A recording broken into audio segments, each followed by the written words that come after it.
Hello everyone and welcome to WAN Tech Corner.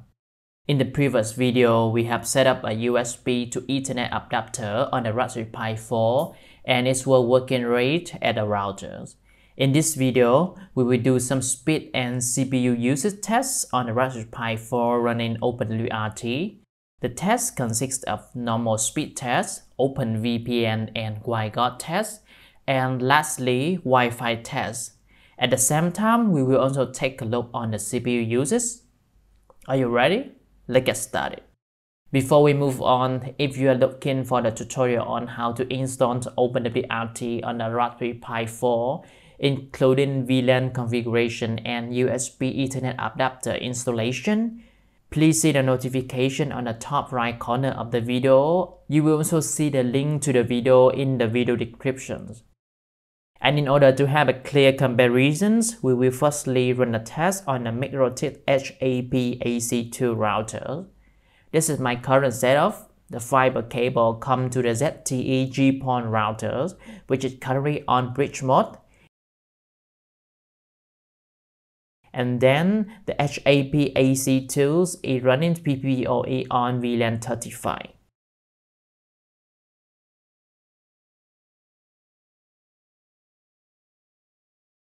Let's run the speed test.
Great, we have the average speed of 210 Mbps, which is the expected result since I am using the 200 Mbps internet plan. Now, let's switch to the Raspberry Pi 4 router. We still have the same setup. Fiber cable comes to the GPON router in bridge mode, and then PPPoE client runs on the Raspberry Pi 4.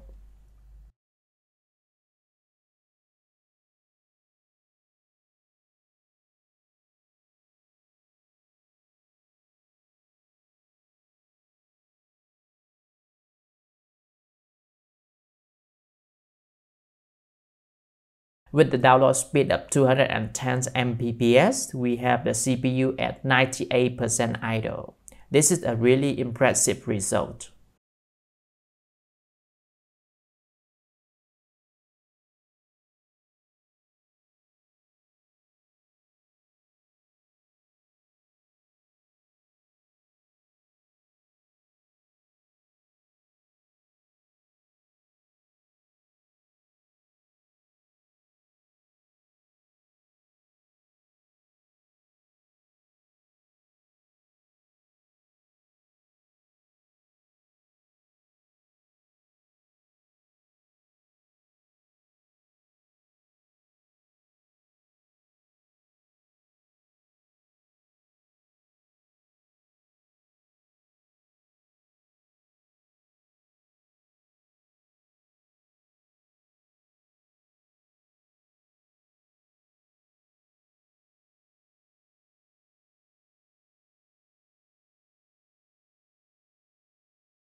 Now we will run Ghz VPN speed test. I have built a server on VULTR data center located in Singapore. Let's run it.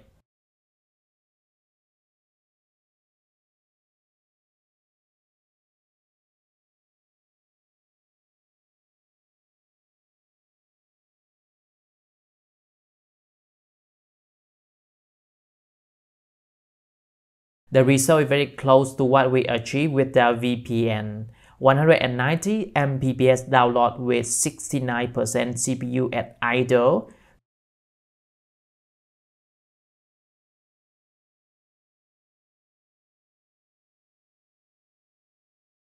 So around 40% of processor power is used for NAT and VPN. Let's run another test.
Let's give a try with OpenVPN.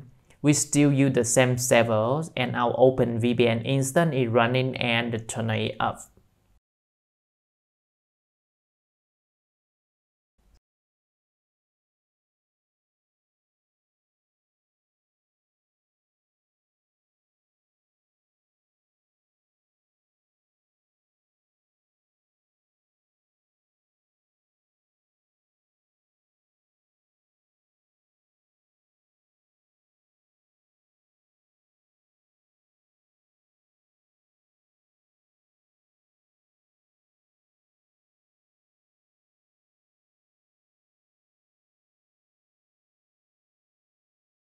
.50 Mbps download and 60 Mbps upload with 74 CPU at idle.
The second and the third results are not really good. We only have 10 Mbps download while the upload speed remains around 64 Mbps.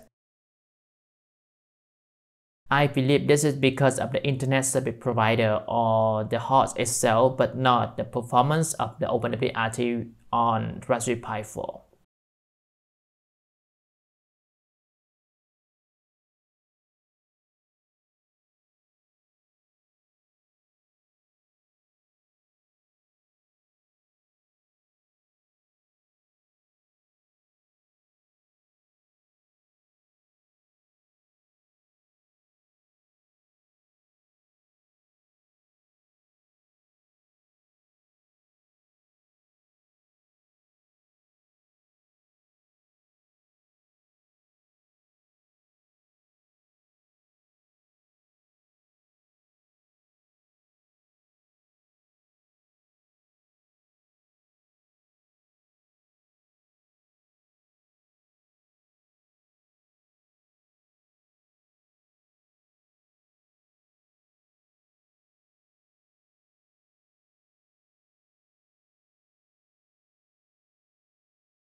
Let's run another OpenVPN test with the Windows client. We are now connected to the server with the Windows client and the instance is not running on the OpenWRT router.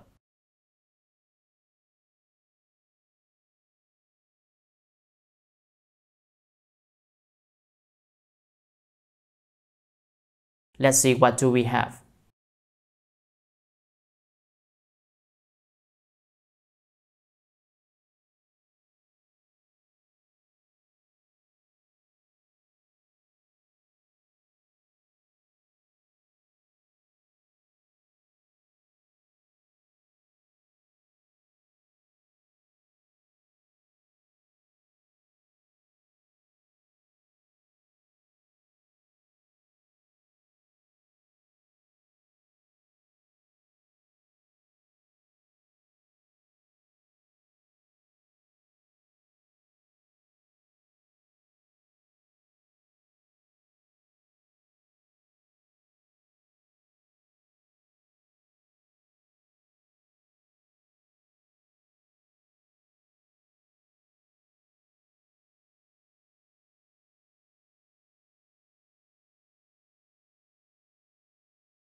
The maximum speed we have is 160 Mbps, while the average speed is 130. Even with 4 cores and 8 threads Intel Xeon E3-12332V2, OpenVPN daemon still consumes 10% of the CPU. So we can see that the performance on the Windows client is way more better than the Raspberry Pi 4. This should have something to do with the processor powers on a Raspberry Pi 4 or is not optimized for OpenVPN.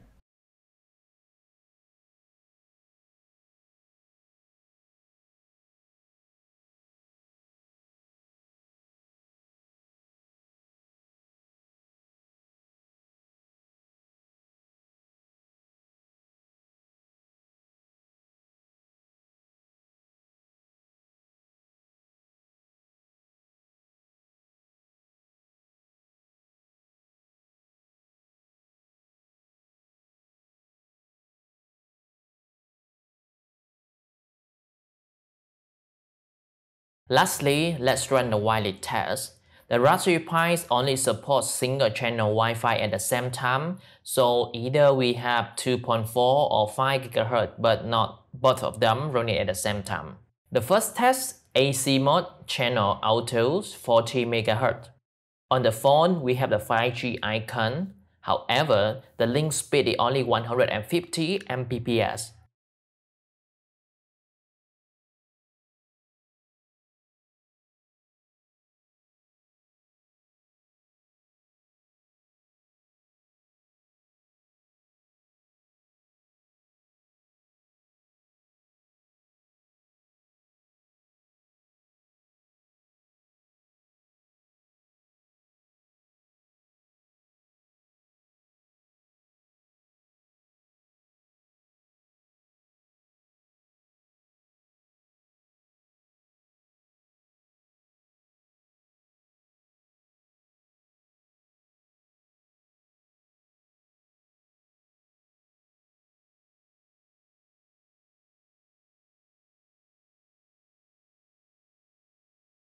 With the phone placed close to the Raspberry Pi 4, we have average 100 Mbps download and upload.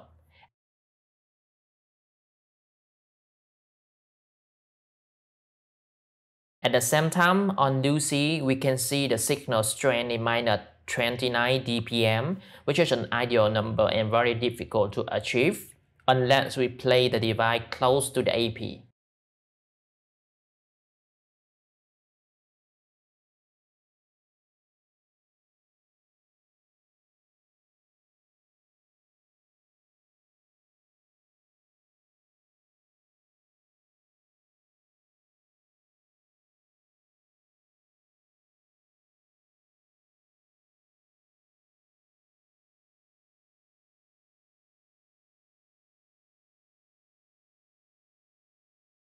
Let's try and change to N mode.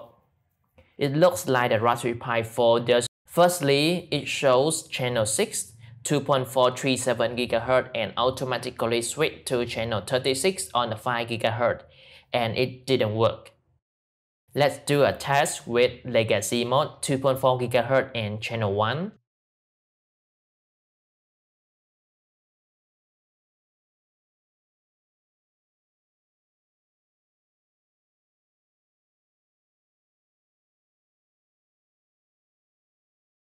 The link speed which can be seen from the phone is 32 Mbps.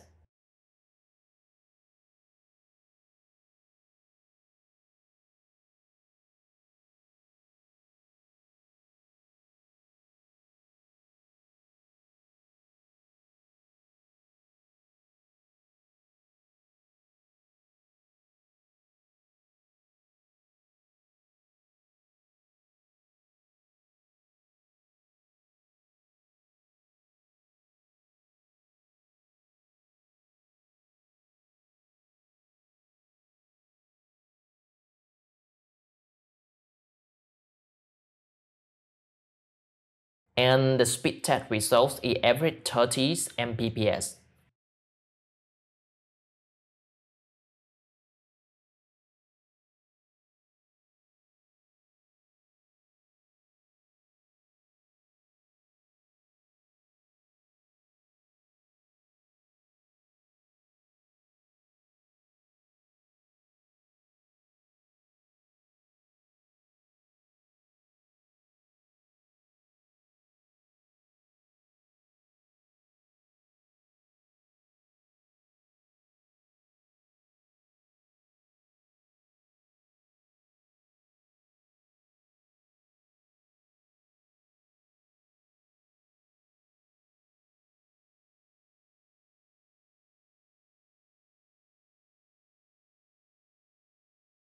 How about the legacy mode in 5G?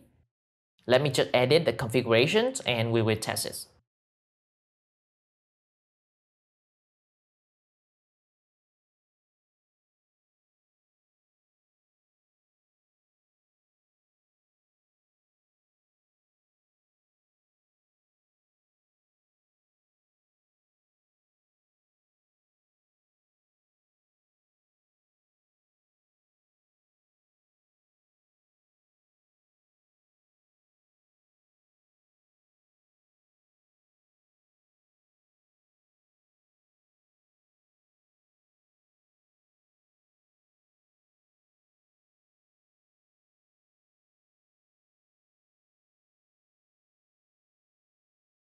We have the 5G icon, but the link speed is only 32 Mbps.